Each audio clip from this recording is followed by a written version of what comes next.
आज होता भाऊसांनो इलेक्ट्रॉनिक्सचा पेपर. काहीच तर पेपर लय घाण गेलेला आहे, काय सांगू. तरी लय खुश आहे. आणि नाही करे भाऊसांनो, सार्थक भाईच्या अंगान कसली मस्ती आली होई काय माहित. नंतर आवरी मस्ती आली की भाई डायरेक्ट रस्त्याच बसला. काय काय बोलतो याला. तो चलिए शुरू करते हैं। जय श्रीराम भावांनो. सकाळ सकाळ सुटलो आणि केला मिनी ब्लॉग. चला भाई, आज होता मिनी ब्लॉगचा डे 66 ना भाई. आज होता इलेक्ट्रॉनिक्सचा पेपर. बघू भाई पेपर कसा होता. नंतर काय घेतली बॅग निघलो भाई डायरेक्ट कॉलेजला जरा गेलतो तर भेटला ऋग्वेद आणि सार्थक आमचीच पार्टी आली भाई. त्याच्यानंतर निघेलो भाई डायरेक्ट कॉलेज आतमध्ये. नंतर गेलो भाई क्लासमध्ये. एक क्लास होता भाई, बारकाच क्लास भेटला. बघू याच कसा पेपर जातं. नंतर आलो भाई तर पृथ्वी व्हायचं बोलतोय घरात पेपर गेले. काहीच तर पेपर लय घाण गेलेला आहे, काय सांगू. तरी लय खुश आहे. आणि हे आमचा कालू आज गोळा दिसतंय, चमकतंय पोऱ्या चमकतंय बोल.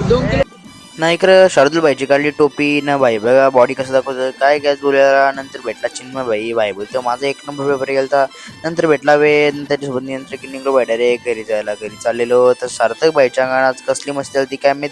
सार्थक वर्धन आणि मीच होतो घ्यायचा. बघा मस्ती कशी करतं. नंतर सार्थक आता वर्धन भाईची मस्ती करायला लागलं काय भाई बोलू. नंतर भाई आलो तसंच गावात. तर सार्थक भाई बसला तसं भाई रोडवर. नंतर भाई आलो घरी येऊन चला काय होईन फ्रेश तर होता गॅस भावाचा क्लासचा टाईम. तर भाऊ बघा क्लासला उठवले तरी मग भाई कसं झोपले काय गॅस बोलत त्याला. नंतर भेटला भाई नील भाई चाललेला जिमला. नंतर आलो घरी. आजचा ब्लॉग काही जास्त मोठा नव्हता ना काय. चला आजचा मी सेंड करतो. आय होप भाई तुमचा लाईक करा, शेअर करा, चॅनल फॉलो करा. चला भेटू ब्लॉगमध्ये. तोपर्यंत बाय बाय गाईज.